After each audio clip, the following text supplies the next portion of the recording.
The transport ship Aurora's Dream moved slowly through the dark space between Mars and Earth. Inside the passenger area, 47 children from Pine Valley Elementary and Jefferson Middle School were tired but happy. They had spent 3 days visiting the Mars Colonial Museum and seeing real spacesuits, old rockets, and the first buildings humans built on Mars. Jake Collins sat by the window looking at the stars. He was 12 years old and loved machines. During the museum trip, he had asked so many questions about the spaceship engines that the guide had to tell him to save some questions for other kids. Now he was reading about how the Aurora's Dream worked on his tablet computer. "Jake, look at this," said his best friend Sam Turner. Sam was 11 and knew everything about old wars and battles. He was showing Jake pictures on his tablet of ancient Earth battles. "Did you know that sometimes small groups of soldiers beat much bigger armies?" "That's cool," Jake said, but he was more interested in the ship's engine plans. "Look at this, Sam.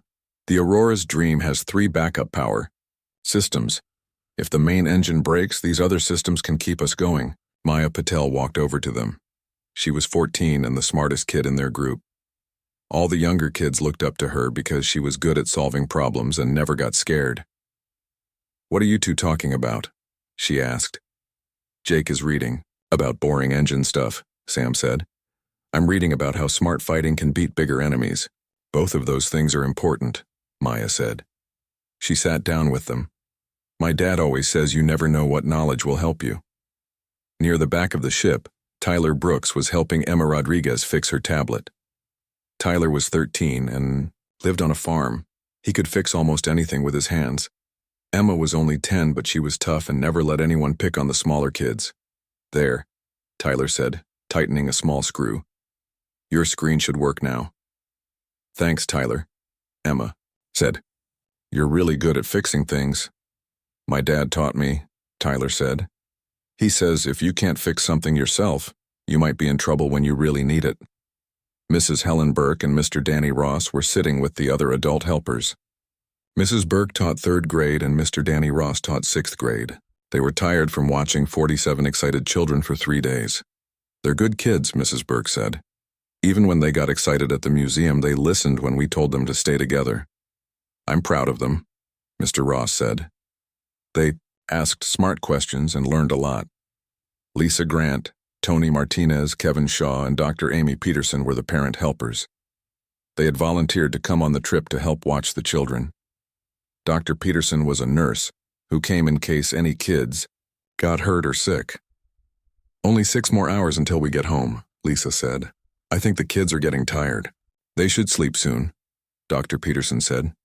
"It's been a long day." Captain Frank Morrison was on the bridge with his small crew. He had been flying spaceships for 30 years and was planning to retire soon. The Aurora's Dream was not a big ship, but it was safe and comfortable for passengers. "How are we doing, Lucy?" he asked his pilot. Lucy Chen checked her instruments. "We're on schedule, Captain. Everything looks good." Paul Jackson, the engineer, was checking the engine readings. "All systems are normal. The engines are running smooth." Rita Hayes, who handled communications, was listening to radio signals from other ships. "Traffic is light tonight, Captain. Just a few cargo ships and 1 passenger liner." "Good, Captain," Morrison said. "Nice quiet trip, just the way I like it." The Aurora's Dream was not built for fighting. It had only basic shields and 2 small defensive guns. It was designed to carry passengers safely, not to fight other ships. Captain Morrison had never needed to use the weapons in all his years of flying. In the passenger area, some of the younger children were starting to fall asleep. The older kids were still talking quietly or playing games on their tablets. The teachers were checking to make sure everyone was comfortable. Jake looked up from his tablet and saw the adults talking softly. He noticed that Mr. Ross looked a little worried about something, but Jake thought it was probably just because taking care of so many kids was hard work. "Sam," Jake said quietly, "do you think we'll see any other spaceships on the way home?" "Maybe," Sam said. "The space lanes are usually pretty busy. Why?" "I just think it would be cool to see a big cargo ship or maybe a military ship," Jake said. Maya overheard them talking. "My dad told me that most of the ships out here are just carrying supplies between planets. Nothing very exciting." Tyler, and Emma had finished fixing the tablet and were now looking out the window at the stars. Emma had never been in space before this trip, and she was amazed by how many stars there were. Tyler, do you think there are other people out there? Emma asked, pointing at the stars. Maybe, Tyler said. The universe is really big. There could be all kinds of people we haven't met yet. I hope they're friendly, Emma said. The ship continued moving through space. The children slowly got quieter as they got tired. Some of the younger ones were already asleep in their seats. The adults were also getting ready to rest. Captain Morrison checked his instruments one more time. Everything was normal. The ship was on course and all systems were working well. In a few hours they would be home and the children would be back with their families. I'm going to get some coffee, he told his crew. Call me if anything changes. As the captain walked to the small kitchen area, he did not know that 3 ships were watching them from far away. The ships were painted black and carried no identification marks. They had been following the Aurora's Dream for 2 hours, waiting for the right moment to attack. The pirates had found their target. Captain Vexistar stood on the bridge of his ship Death's Edge and watched the small human transport on his screen. The Zephyrian pirate was tall and thin, with gray skin and yellow eyes. He had been raiding ships in this part of space for 5 years and had never lost a battle. It's just a small passenger ship, said his second-in-command, Crixall. Look at those weak weapons, they can't fight us. Humans always give up quickly, said Thanemore, the chief enforcer. They are soft and scared. This will be easy, Captain. Vexter smiled, showing his sharp teeth. Yes, very easy. We take their supplies and maybe some slaves. Then we sell them at the outer colonies. The 3 pirate ships moved closer to the Aurora's Dream. The Death's Edge was the biggest, with heavy guns and thick armor. The 2 smaller ships, Bloodfang and Darkstar, moved to surround the human transport. On the Aurora's Dream, Rita Hayes suddenly saw the 3 ships on her radar screen. Her heart started beating fast. Captain Morrison, come quickly, we have company. Captain Morrison ran to the bridge and looked at the screen. He saw the 3 black ships moving toward them and knew immediately what they were. Pirates, he said quietly. Lucy, can we outrun them? Lucy Chen checked her instruments. No, sir. They're much faster than us. They'll catch us in 10 minutes. What about our weapons? Asked Paul Jackson. Against 3 military ships? We wouldn't. Last 30 seconds, Captain Morrison said. His face was grim. Rita, send a distress signal. Maybe someone will hear it. Rita's fingers moved quickly over her controls. Sending distress signal now, Captain. In the passenger area, the children were starting to notice something was wrong. The ship's engines were making different sounds, and the adults were talking. In worried voices, Jake looked up from his tablet.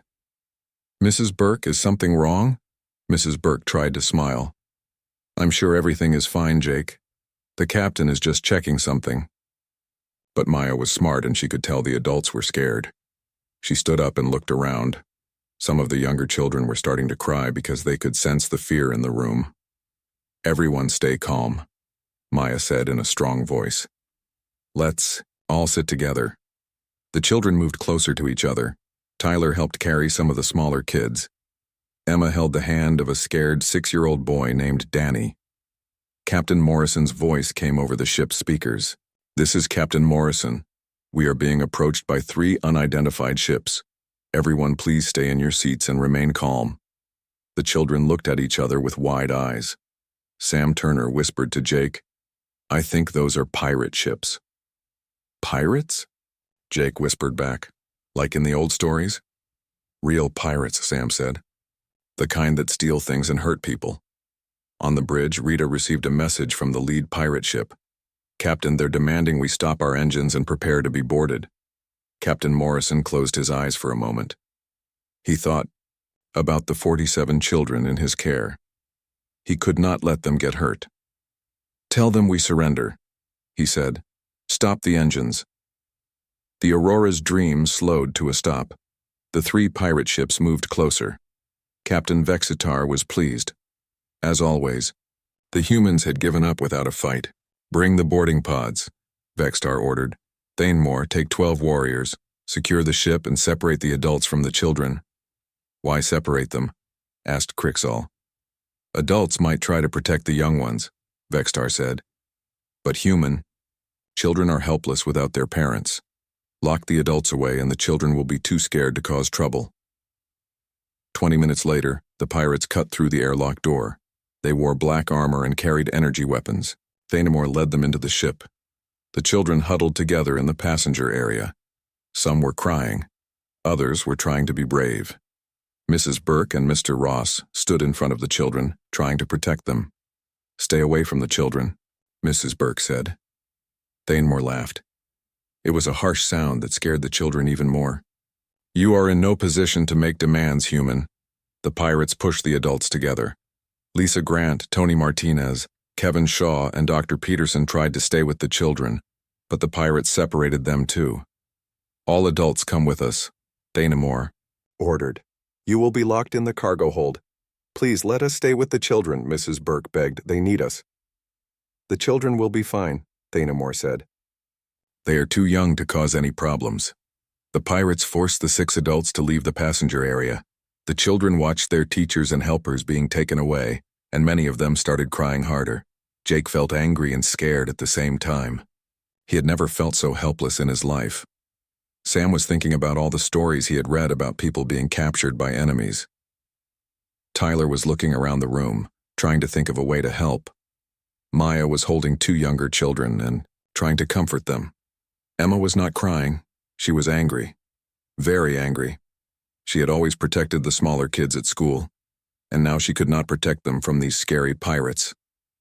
2 pirate guards stayed in the passenger area to watch the children. They stood by the door with their weapons ready.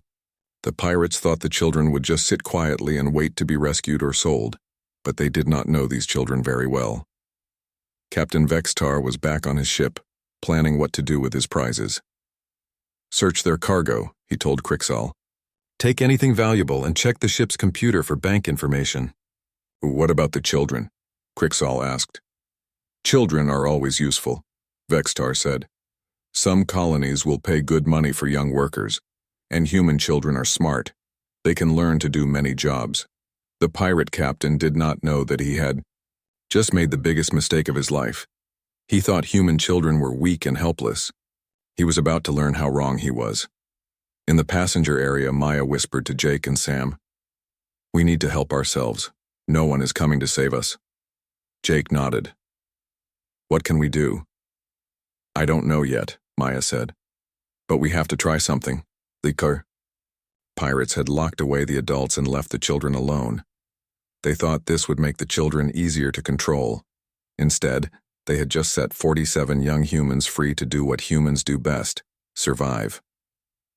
For 30 minutes the children sat quietly. Some were still crying. Others stared at the floor. The 2 pirate guards stood by the door, talking to each other in their own language and laughing. Maya watched the guards carefully. They were not paying much attention to the children anymore. They thought the kids were too scared to do anything dangerous. Maya slowly moved closer to Jake and Sam. She pretended to comfort a crying girl while she whispered to them. We need to meet in the back corner.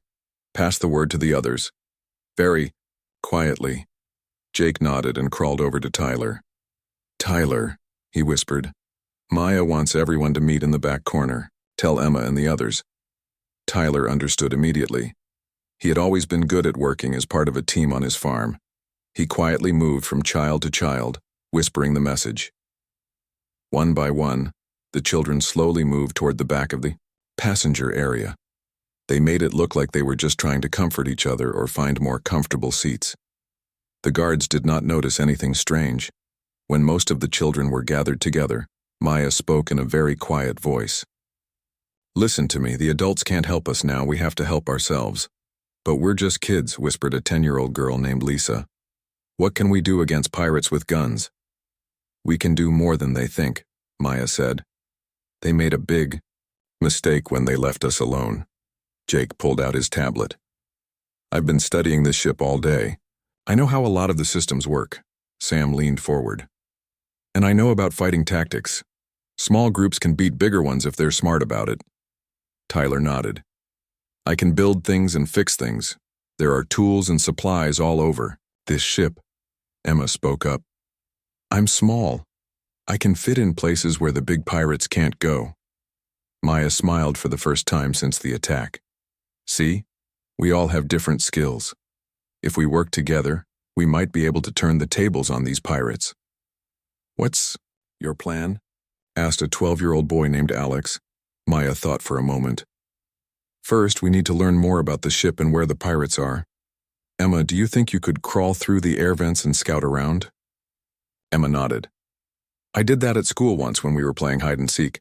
I got in trouble, but I learned how the vents connect all the rooms. Perfect, Maya said. Jake, can you figure out how to control the ship's systems? Jake was already looking at his tablet. Maybe. If I can find the right access panels, I might be able to get into the computer system. Tyler, what can you build with the supplies we have here? Maya asked. Tyler looked around the passenger area. We have sports equipment, science kits from the museum gift shop, art supplies, and tools from the emergency repair kit. I can make some weapons and traps. What about me? Sam asked. You're going to help me plan our attacks, Maya said. You know about military strategy, right? Sam grinned. I know about lots of battles where small groups won against big armies. Maya looked at all the other children. Everyone else will help with whatever we need. But remember, we have to be very quiet and very careful. If the guards figure out what we're doing, we're in big trouble. The children began to spread out and work on their tasks. Emma found an air vent near the floor in the back corner. The cover was held on with just 4 screws. Tyler used a screwdriver from his pocket to remove them. Be careful, Maya whispered as Emma crawled into the vent. Emma was small for her age, which had sometimes made her feel bad. Now she realized it was going to save them all. She crawled through the narrow metal tunnel, following it toward the front of the ship. Jake found a maintenance panel behind one of the seats. He opened it and saw lots of wires and computer connections. His tablet could connect to the ship's network through one of these ports. This might work, he whispered to Maya. Give me a few minutes. Tyler gathered the other children around him. Okay, here's what we can work with, he said quietly. He had collected baseball bats, tennis rackets, rubber balls, jump ropes, art, supplies, and chemistry sets from their museum trip. What can we make with this stuff? Asked Alex. Lots of things, Tyler said. We can make slingshots with the rubber bands. We can create stink bombs with the chemistry sets. We can set traps with the jump ropes. A 13-year-old girl named Rachel raised her hand. I brought firecrackers from Mars. Are those useful? Tyler's eyes lit up. Very useful. We can use those to create distractions. Meanwhile, Emma was crawling through the air vents above the ship's corridors. She could hear pirates talking in different rooms. She counted at least 8 pirates on the ship, not including the 2 guards watching the children. Emma reached a vent that looked down into the bridge. She saw Captain Morrison tied to a chair. 3 pirates were using the ship's computers. She listened carefully to what they were saying. The cargo hold has some valuable equipment, one pirate said, but not much money. What about the passenger information? Asked another. Can we get ransom money for the children? Captain Vexistar wants to sell them as workers, the first pirate replied. Children are worth more in the slave markets than as ransom. Emma felt cold anger fill her chest. These pirates wanted to sell her and her friends as slaves. She had to get back and tell the others. Jake had successfully connected his tablet to the ship's computer system. I'm in, he whispered to Maya. I can see all the ship's systems from here. What can you control? Maya asked. Lights, temperature, artificial gravity, door locks, and the intercom system, Jake said. I can also see where everyone is on the ship. Sam was drawing a map of the ship on paper. If we can control those systems, we can make the pirates very uncomfortable. We can trap them in rooms, make it hard for them to see and confuse them. Maya nodded. This is good. When Emma gets back, we'll know exactly where all the pirates are. Tyler had finished making their first weapons. He had created several slingshots using rubber bands and pieces of wood from broken chairs. He had also mixed some chemicals from the science kits to make smoke bombs. These will create a lot of smoke, he explained. The pirates won't be able to see, but we know the ship better than they do. Emma crawled back through the vents as fast as she could. When she dropped down into the passenger area, she was breathing hard. "There are 8 pirates on the ship plus our 2 guards," she whispered. "And they want to sell us as slaves." The children looked at each other with angry faces. These pirates had made a very big mistake. They thought they were dealing with helpless human children. They were about to learn that human children were the most dangerous creatures in the galaxy when someone threatened their pack. "All right," Maya said, her voice full of determination. "Let's show these pirates what happens when you mess with human kids." Maya looked at her friends and made a decision. "We start now. Jake, turn off the lights in the hallways. Tyler, get your smoke bombs ready. Emma, get back in the vents and tell us where the pirates go." Jake's fingers moved over his tablet. Suddenly, all the lights in the ship's corridors went dark. Only the passenger area still had lights. The 2 guards by the door looked confused. One of them spoke into his radio. "Control, we have a power problem. The hallway lights are out." "Check the main power room," came the reply. "Fix it quickly." 1 guard left to check the power. Now only 1 pirate was watching the children. Maya smiled. Their plan was working. Emma crawled back into the air vents. She moved quietly through the metal tunnels, watching the pirates below. They were walking around with flashlights, trying to figure out why the lights were not working.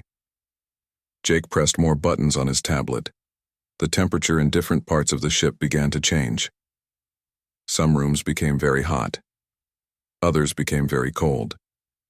The artificial gravity started to flicker, on and off. In the engine room, 2 pirates were checking the power systems.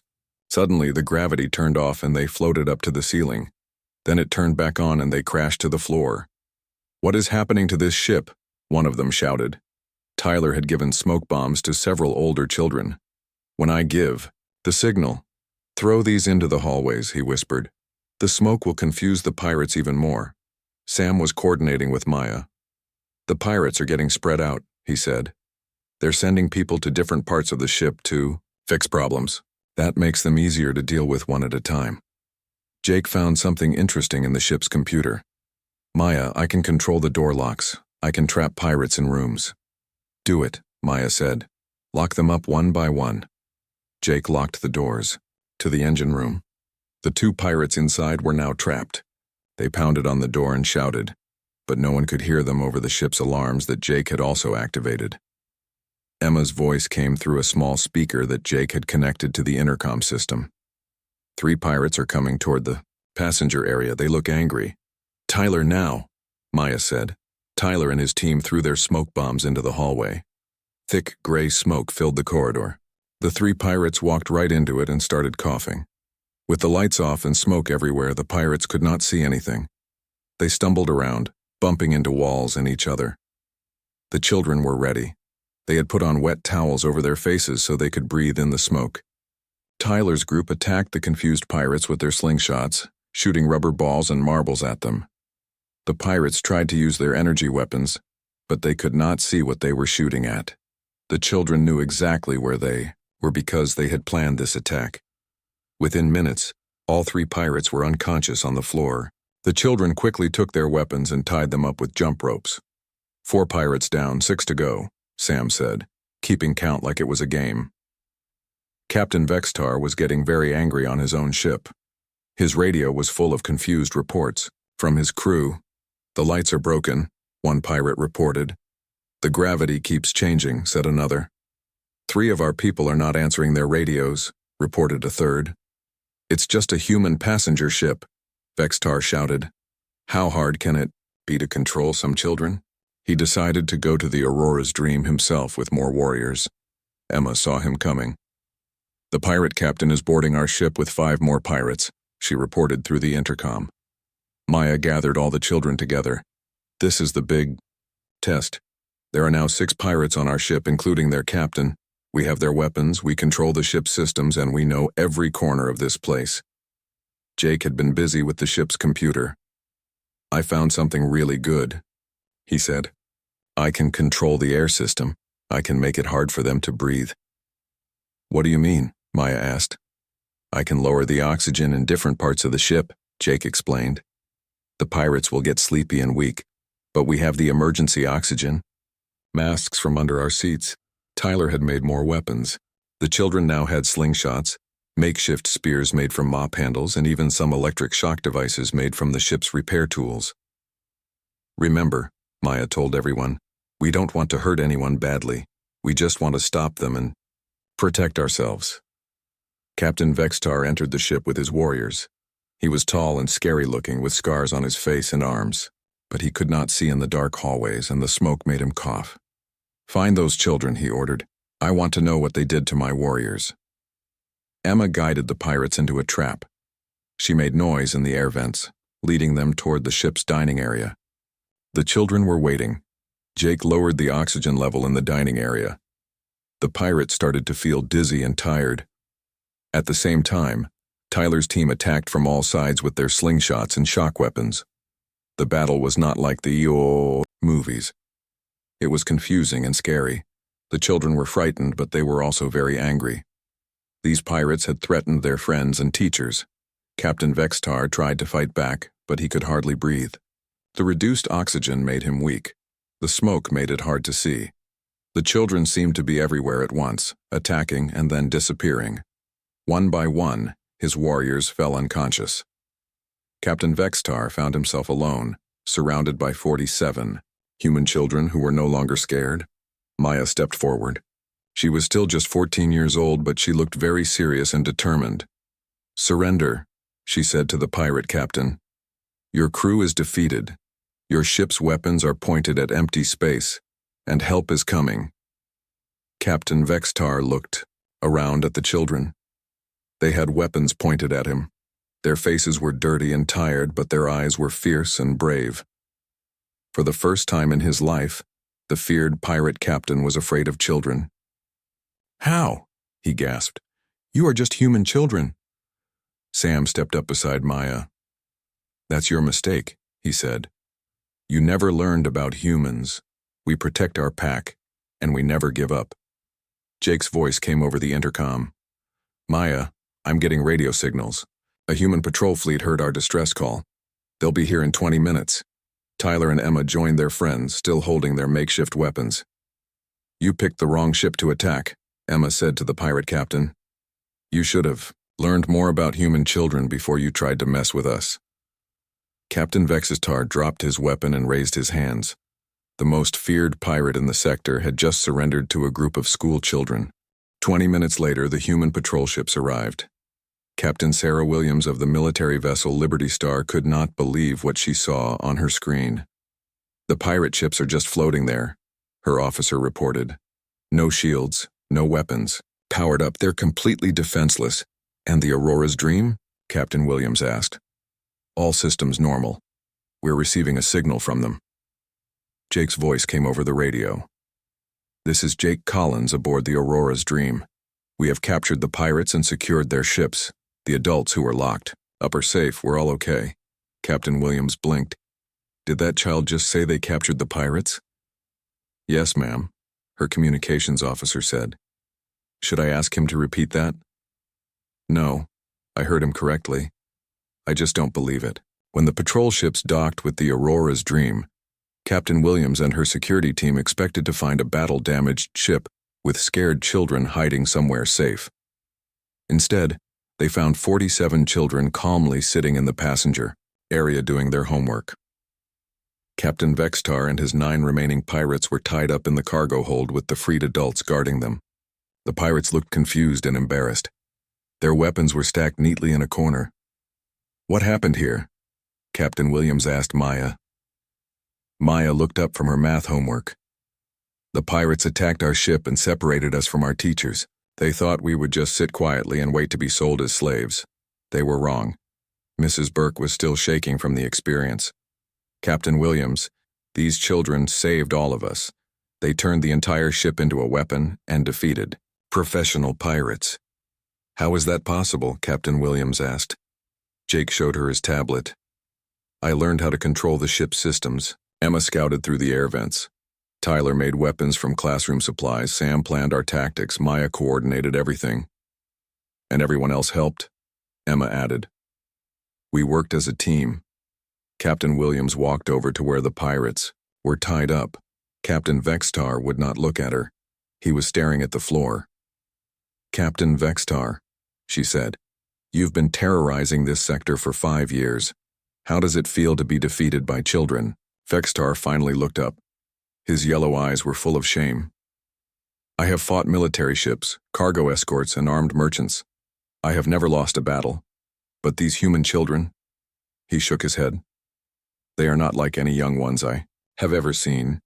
What do you mean? Captain Williams asked. My people's children are helpless until they become adults, Vextar said. We thought all young ones were the same. But human children can think, plan, and fight. They protected each other like adult warriors. One of the captured pirates spoke up. They turned our own weapons against us. They used the ship itself as a trap. They fought like a pack of wild animals, but with the intelligence of seasoned soldiers. Captain Williams looked back at the children. They had returned to their homework and were sharing snacks as if nothing unusual had happened. Maya, she said, do you realize what you've accomplished? These pirates have been the most wanted criminals in 3 star systems. Maya shrugged. They hurt our friends and scared the little kids. We couldn't just let them do that. Tyler looked up from fixing another broken tablet.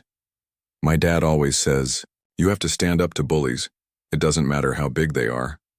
Sam was reading a book about famous battles. This was just like the Battle of Thermopylae, he said. A small group defending against a much larger enemy. Emma was helping, a younger child with her spelling. We just did what we had to do. That's what humans do, right? Captain Williams realized she was looking at something special. These were not just brave children. They represented something that made humanity unique in the galaxy. How did you coordinate everything so well? She asked. We listened to each other, Maya said. Everyone had different skills, so we used everyone's talents. We practiced working together at school, Tyler added. Group projects, team sports, science experiments. This was just a bigger project. Jake held up his tablet. And we had good tools. Human technology is designed so that anyone can use it, even kids. Captain Williams turned to Mrs. Burke. Did you train them for this? Mrs. Burke laughed, but it was a shaky laugh. Captain, we teach them math, science, and history. We teach them to work together and solve problems. We never taught them to fight pirates. They figured that out themselves. That's the scary part, said one of the captured pirates. They learned how to defeat us in just a few hours. Captain Williams called her ship. Liberty Star, this is Captain Williams. Prepare holding cells for 10 pirates and contact fleet headquarters. Tell them we have an incredible story to report. As the pirates were transferred to the patrol ships, Captain Vexatar stopped in front of Maya. Human child, he said. I have one question. What? Maya asked. When you were planning your attack, were you afraid? Maya thought for a moment. Yes, we were scared. But being scared doesn't mean you give up. It means you have to be smarter and work harder. Vextar nodded slowly. I understand now why humans are spreading across the galaxy so quickly. Your young ones are already warriors. We're not warriors, Emma said. We're just kids who protect our friends. After the pirates were gone, Captain Morrison thanked the children personally. You saved our ship and our lives, he said. I've been flying for 30 years and I've never seen anything like what you did today. Will we get in trouble? Asked a young boy named Danny. Captain Williams smiled. Get in trouble. You're going to be heroes. The whole galaxy is going to hear about what happened here. As the Aurora's dream continued toward Earth, the children settled back into their normal activities. They played games, read books, and talked about their adventure. Do you think other aliens will try to attack human ships now? Sam asked. Jake was back to reading about ship engines. I don't think so. Word will spread about what happened here. Good, Emma said. Maybe they'll leave human children alone. Maya looked out the window at the stars. You know what I learned today? What? Tyler asked. Adults always tell us we're just kids and we can't do important things, Maya said. But when we had to, we did something very important. We saved ourselves and our teachers. Maybe being kids is actually an advantage, Jake said. Adults think they know what we can and can't do, but we surprise them. 3 days later, when the Aurora's dream landed on Earth, the children found themselves famous across the galaxy. News reporters wanted to interview them. Scientists wanted to study how they had worked together so effectively. But the children were most happy to see their families again. They had homework to finish, friends to see, and normal kid things to do. Emma's little brother asked her, "Were you really scared of the pirates?" Emma hugged him. "Yes, I was scared. But I knew we would be okay because we had each other." The story of the Aurora's dream spread throughout the galaxy. Other alien species began to understand something important about humans. Their children were not weak or helpless. They were the future of a species that never gave up, never stopped learning, and always protected their own. Captain Vextar, sitting in his prison cell, often thought about the day he learned why you should never attack a ship full of human kids. It was a lesson he would never forget.